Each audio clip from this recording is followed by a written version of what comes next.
Hey, welcome to my channel. And today I'm going to start a lecture series on pericyclic reactions. Okay, because few people requested me for this, and also I myself wanted to make a lecture series, and I choose this pericyclic reactions because lots of people have difficulties with this. And in your competitive exams like CSIR, NET or GATE exam, there are lots of question comes from this single topic. Okay, in GATE exam, most of the organic problems comes from the pericyclic topic, and also in GATE exam, around 20 to 25 questions are asked, and at least 15 marks they give every time from the pericyclic reactions. And actually, this the concept of the pericyclic reactions are not very difficult, but you have to learn them carefully. You have to understand the full concept. Okay, so you may be familiar with the basic principles of the pericyclic reaction, but still I am saying that it is a different class of organic reactions, and it is a relatively new topic because the development of the pericyclic reaction is not that much earlier. Okay, and that is why lot not in every organic chemistry textbook they cover the topic very elaborately. You have to refer lots of books. I will tell the name of the books later, but for now let's start the let's start our topic. So you may be familiar with the normal chemical reactions which involve charged species, charged intermediate, and the reactions are generally controlled by charge. Orbitals have effect, but charge is the main controlling factor, like say hemiacetal formation or a nucleophilic attack on the carbonyl center. These type of reactions you may know, but the pericyclic reactions are a completely different class of reaction, and they doesn't involve any charged intermediate. They are controlled solely by the frontier frontier molecular orbitals. Okay, so now before discussing more about this, I would like to tell you the classification of the different kinds of pericyclic reactions. So pericyclic reactions are basically classified into four classes. Okay, so they are: number one, cycloaddition. Cycloaddition. Number two, it is electrocyclic reaction. Electrocyclic. Okay, it is electrocyclic ring closing and ring opening. And third, it is sigmatropic shift, as well as sigmatropic rearrangement. And fourth one is this kilotropic reaction. Kilotropic reaction. Okay, and I decided that I would explain each of this class of reaction one by one. So today I pick the first one, that is cycloaddition reaction. And as the name suggests, the cycloaddition reaction is basically formation of a cycle, that is formation of a ring out of a pi system. Say for like you have a pi system, these two pi system, and they adds to give you this cyclic system. Okay, so this is an example of cycloaddition reaction, and this is the most famous reaction, that is Diels-Alder reaction. Diels-Alder reaction, after the discovery of its scientists named Diels and Alder, the two scientists who discovered this, it is named as Diels-Alder reaction. Now this is the most familiar pericyclic reaction. I know you all are familiar with this, but I choose this because you know that. And now so I will discuss. So if I want to discuss the mechanism of this reaction, you cannot push arrow to represent this reaction like normal classical organic reactions. Okay, so normal classical organic reaction you can imply them by arrow pushing mechanism, but in this type of reactions it is not like the electrons are flowing from one molecule to another molecule, but indeed in this case also the two components, these two components, so this is called your diene. Diene means two two enes are conjugated, so this is called diene, and this is your dienophile. Okay, so diene and dienophile. Dienophile, the name suggests that it has a philicity toward the diene, so it is called dienophile.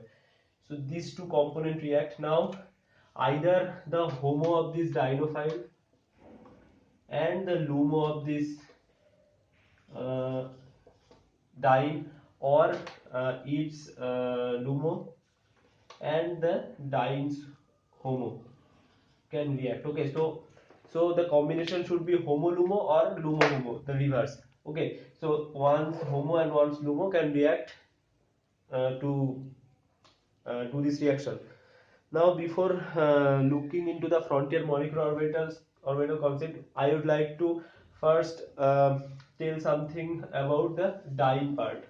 Okay, so you will later see that these type of dienes are not generally used for Diels-Alder reaction. Instead, these cyclic dienes are used.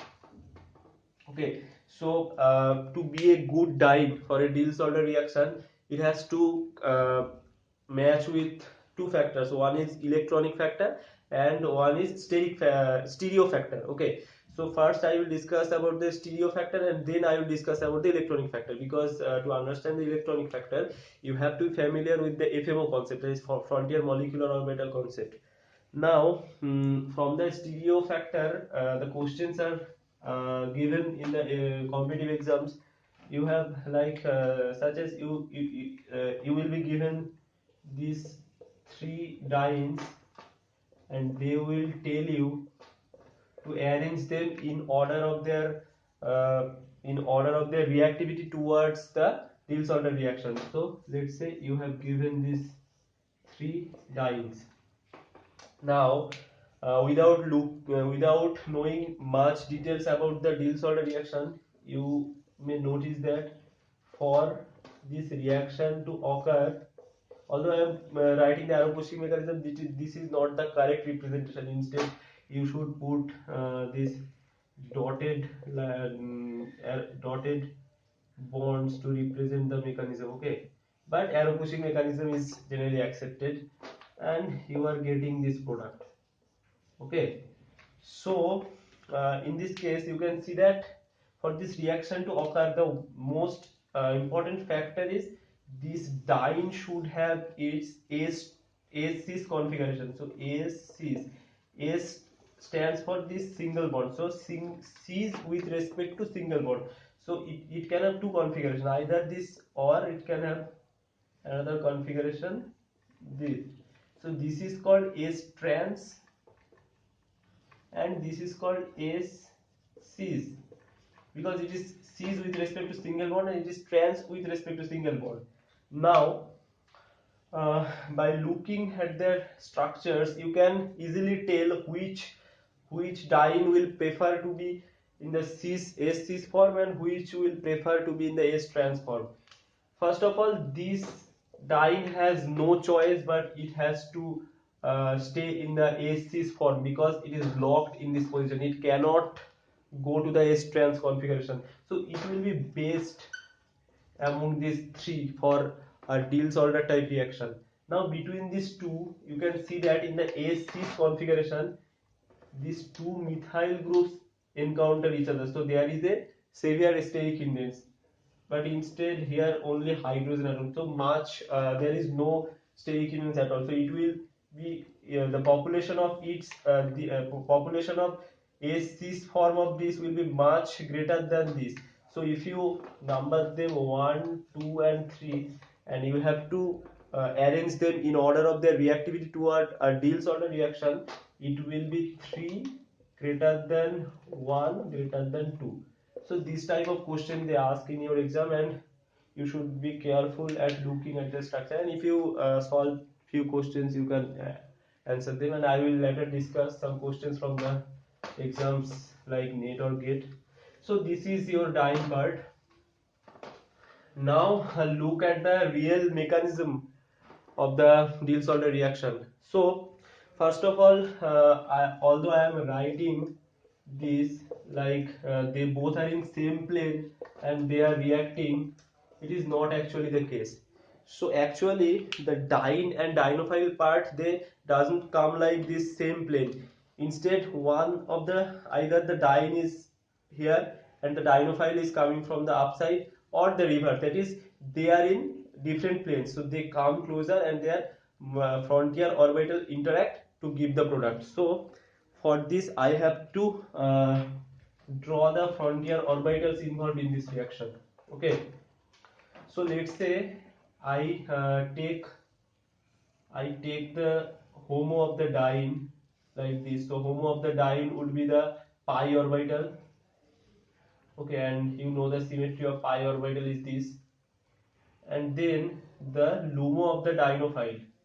Sorry, this is dienophile. So HOMO of the dienophile is this. This is HOMO, and we have to draw the LUMO of this. Okay. So if you know, the LUMO of its structure should be like this. Okay.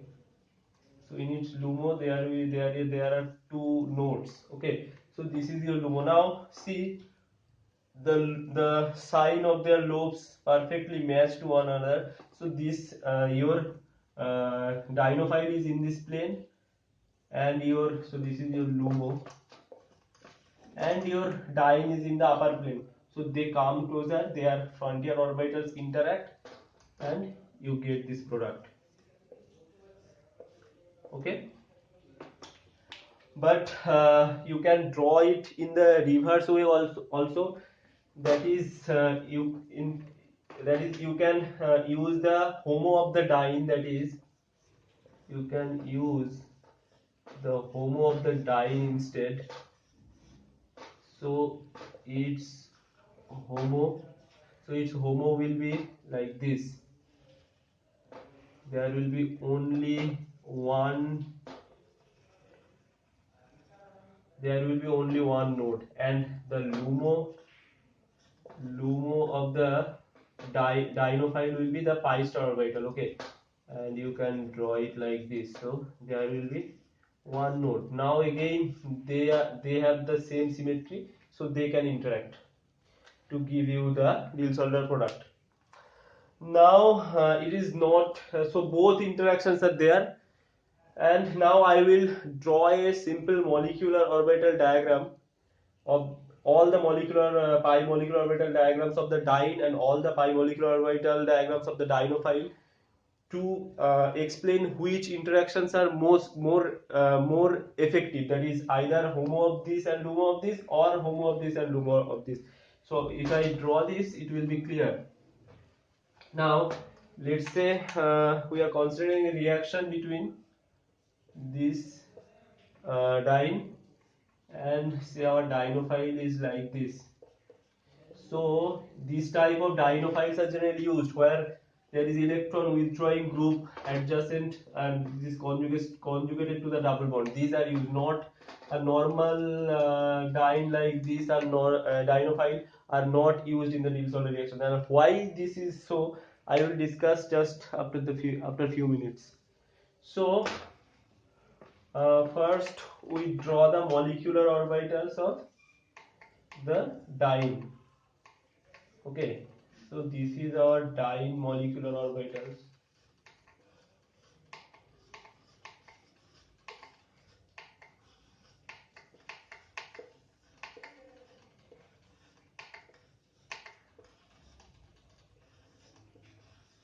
Okay, now this is our psi 1, this is psi 2, this is psi 3, this is psi 4. So four atomic p orbitals combine to give you 4 molecular orbitals. And in first case there will be no nodes, so it will be like this. In the second case there will be only one node, so it will be like this. In the third case there will be two nodes, and it will be like this. Okay, and in the fourth case there will be three nodes, and there is no bonding interaction at all. Okay, so as you go upward the bonding interaction reduces. So this is your 4 pi orbitals. And now let us draw the orbitals of the dienophile. So dienophile orbitals will be like this. So this is your pi, this is your pi, and this is your, so this is your pi star. Pi star. This is your pi. This is your pi star. So their signs will be like this is fully bonding, and this is anti-bonding. There will be one node. Okay. Now, so if you fill the electrons, there will be 2 and 2 4 electrons, and it will have only 2 electrons there. Okay.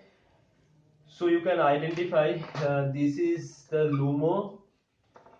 This is the LUMO of the dienophile, and this is the HOMO of the dienophile. Whereas for your diene, this is your LUMO.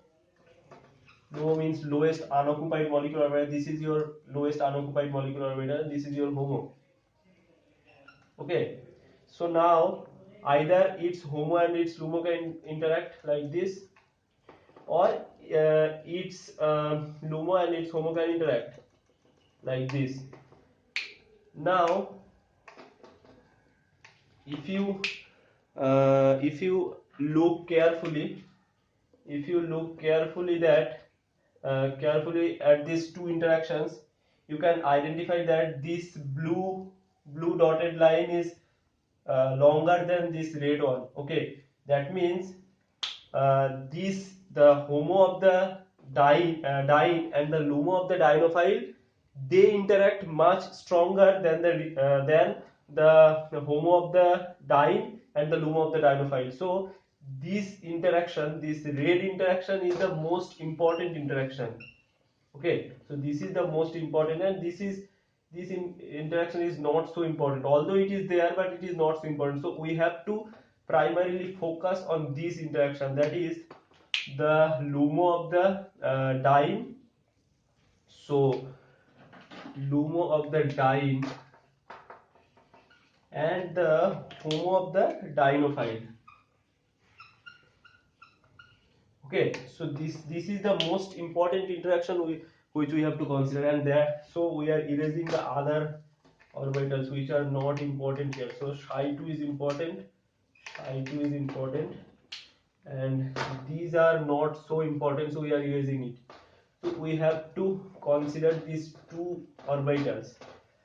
Now you may able to suggest how can we increase the reactivity of a Diels-Alder reaction.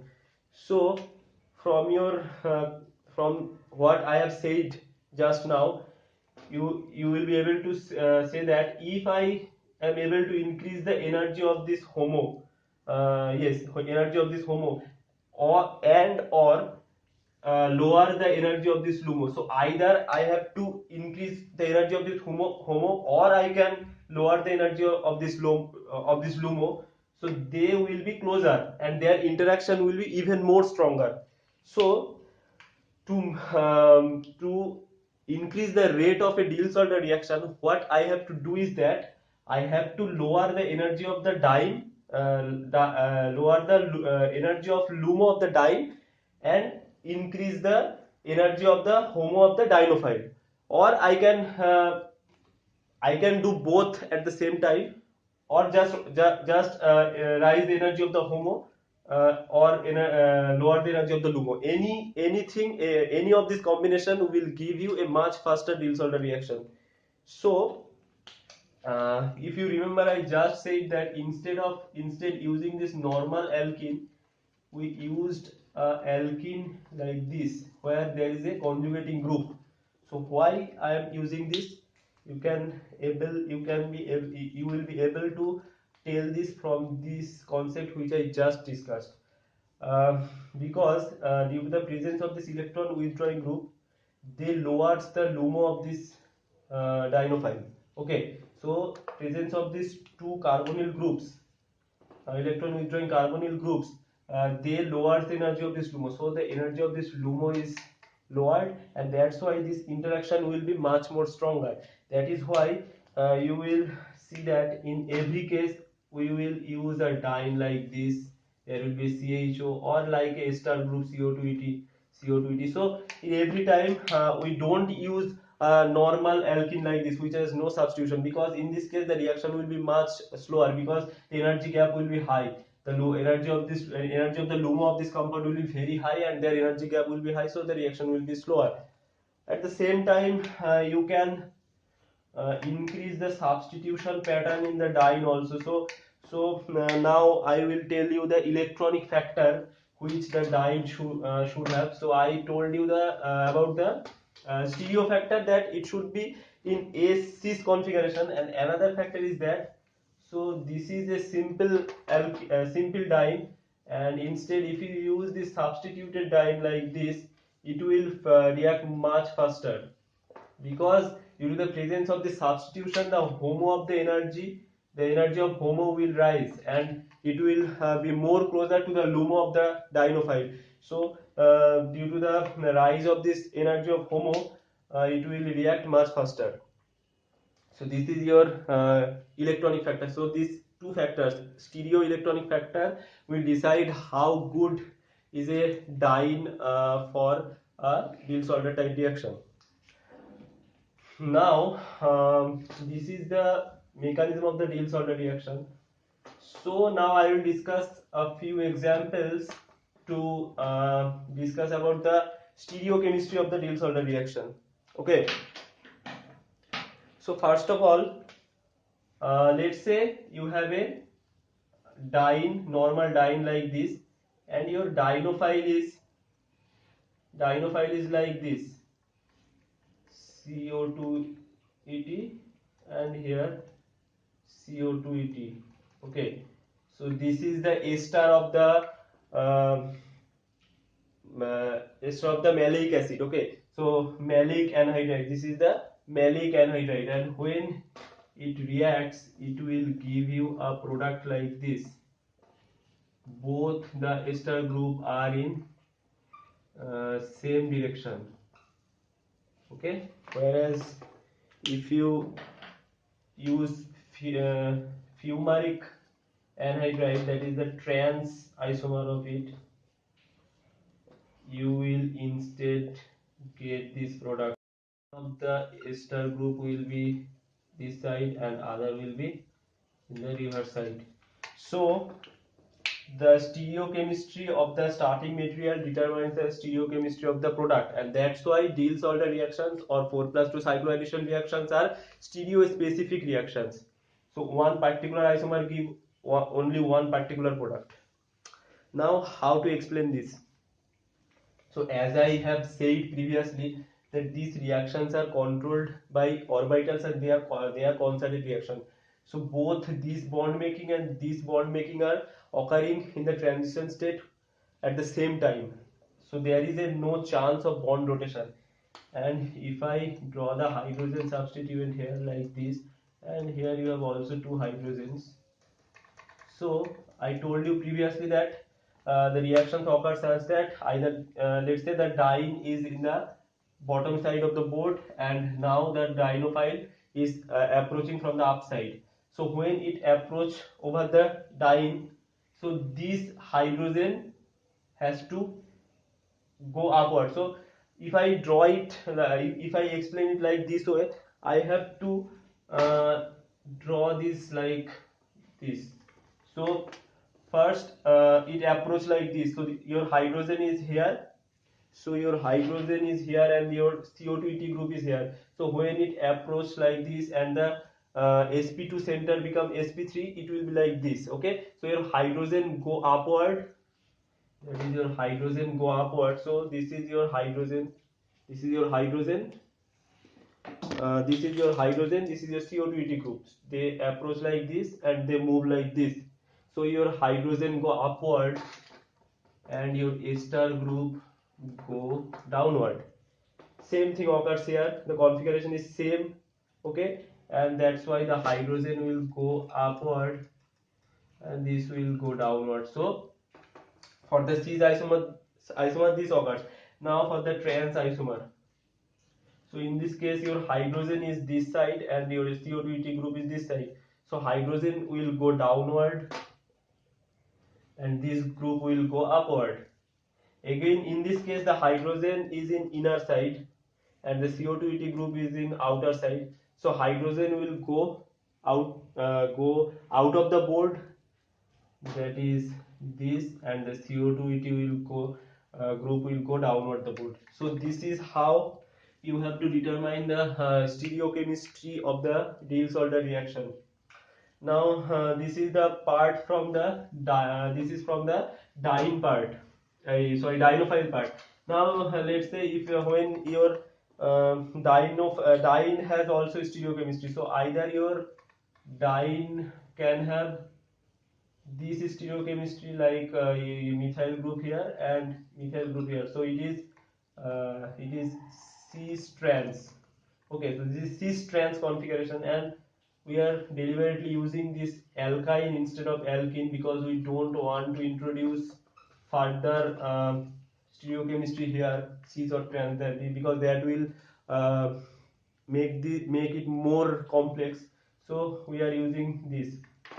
Now you will get a product like this.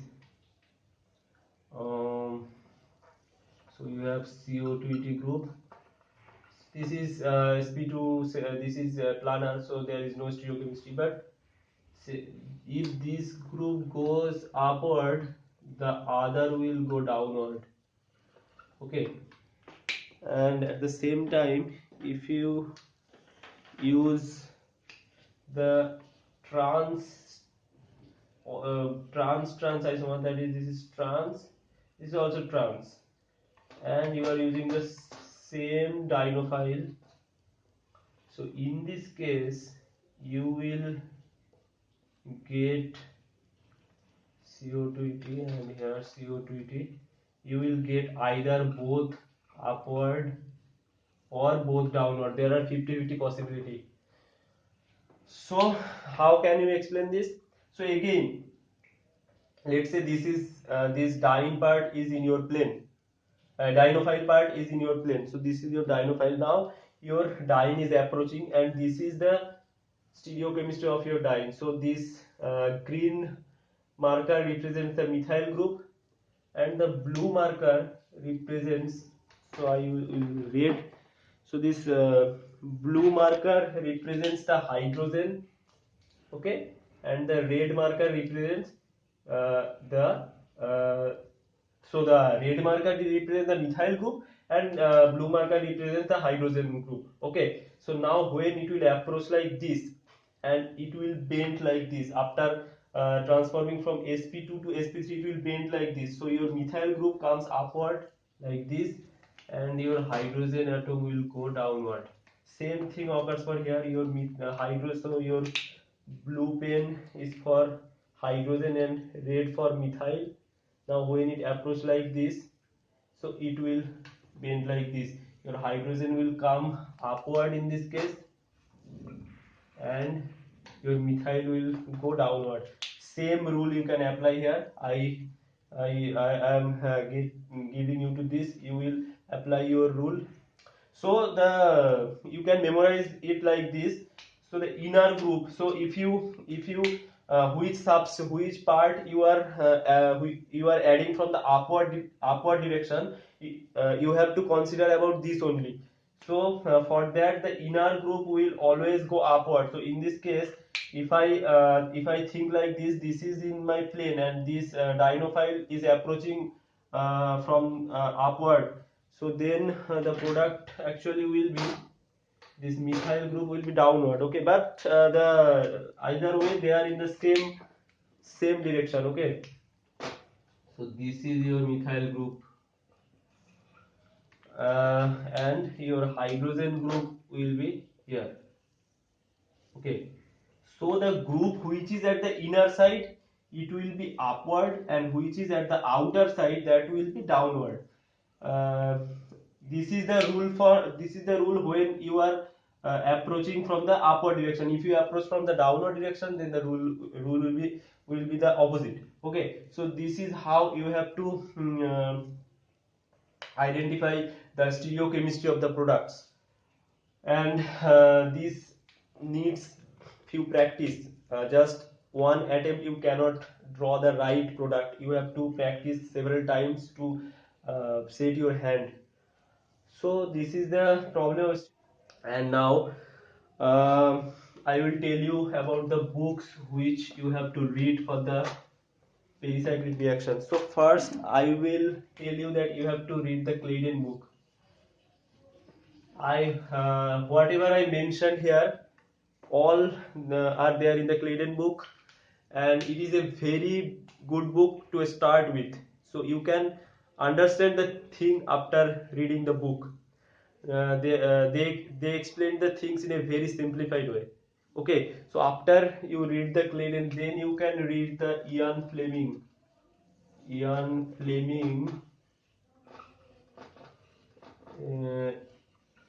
Ian Fleming book, which is the name of the book is uh, Molecular Orbitals and Organic Chemical Reaction. There is a separate book of Ian Fleming which is on the pericyclic reaction, but I would refer you the book one, that is the Molecular Orbital and Organic Chemical Reaction, is available as PDF, so you can read this.